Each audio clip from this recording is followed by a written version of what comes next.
Good morning! So, snowy masyado sa labas ngayon. Hala, sorry sa buko. Ito ang view from our bedroom. Ayan, punong-puno ng snow. Kasi nag-snow whole day kahapon. So, today, plano kong mag-vacuum and mag-mop ng floor. Tapos, mamayang hapon, pupunta kami sa, police station para kumuha ng police information check para sa requirements ko sa trabaho. Silipin natin dito sa living room kung anong itsura sa labas. Wow! Ayan! It's so snowy and white. Hala! Ang daming snow sa balcony. Paano ba yung tanggalin?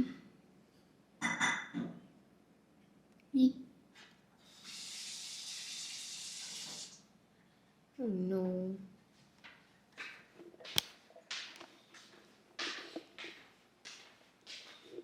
Good morning!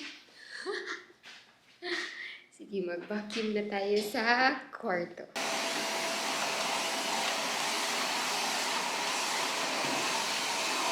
Maganda kasi laminated yung floor, hindi mahirap linisan. I think mahirap to kapag carpet. So, mag-aalas 3 na ng hapon dito and papunta na kami sa police station. Wait. Okay. Lock lang natin tong door sa kwarto.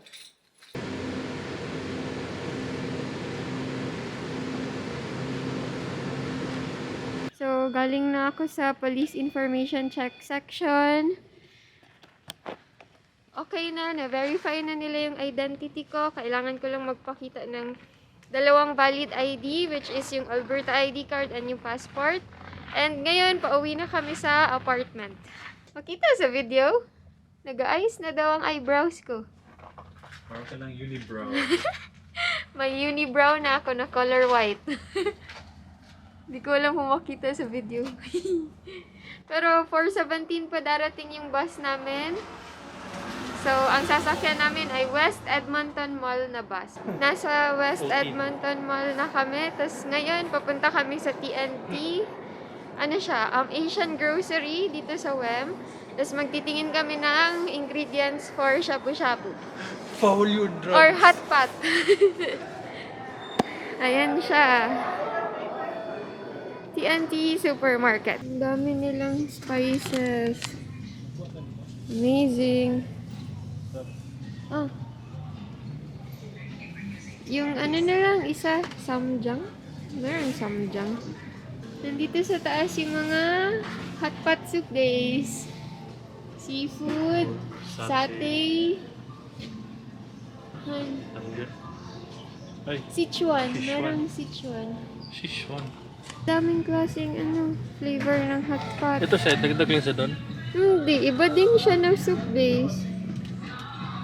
What? Oyster sauce.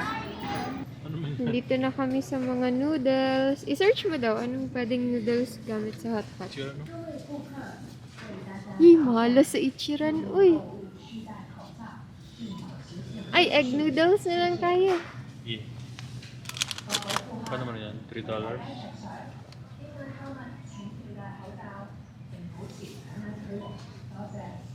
Ito? Sige yan. $2.77. Kaya tayo ng isang shin.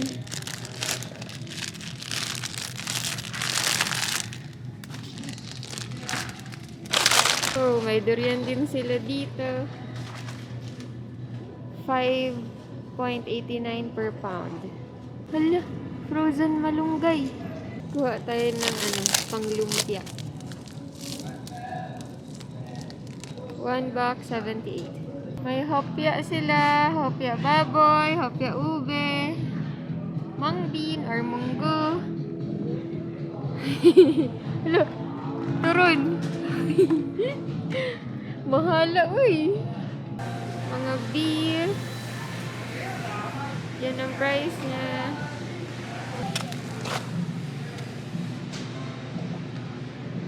Bok choy. Kain tayo guys. Kakauwi lang namin. Tapos sa TNT kanina bumili kami ng teppanyaki na rice bowl. Naka-clearance ito. Tapos pork roast. Mukha siyang lechon kawali. Hindi siya lasang ritual ko. Hindi siya lasang lechon. Anong lasa niya? Lechon? Hindi din. Diba? Tapos ano? Aloe juice. Yummy! Kain tayo!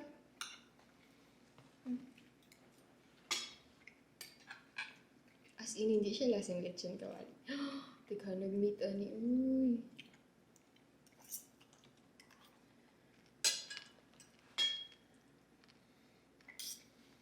Maganda dun sa TNT.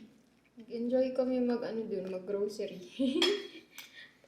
parang mas enjoy pa siya bilihan kaysa sa Walmart. Dapat may kain na daan. Oh yeah, dapat hindi ka gutom dun kapag nag-grocery kasi meron silang section ng mga pagkain, yung ready to eat. And malinis siya tingnan. So, yun. Ay, engganyo kang bumili tulad namin. Tulad ko. Napabili. Gubot lang yung produce area. Ah, yeah. Magulo lang yung produce area, hindi organized. Pero siguro kaya hindi pa tayo sanay sa place. Kaya ganun. Parang parang Gmall. Feels like home.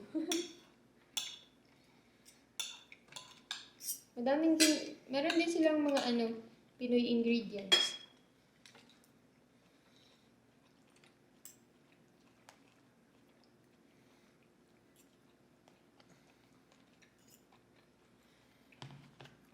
Iba ang lasa niya, babe. No? Teppanyaki. Iba ang lasa ng beef nila.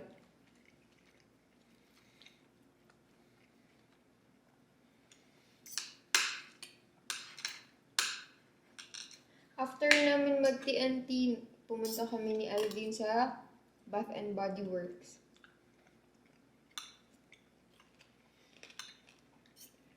Siguro kay Canadian beef. Ay, hindi siya lasang lechon kawali. Ganito ba ang Chinese na pork roast? Baka no?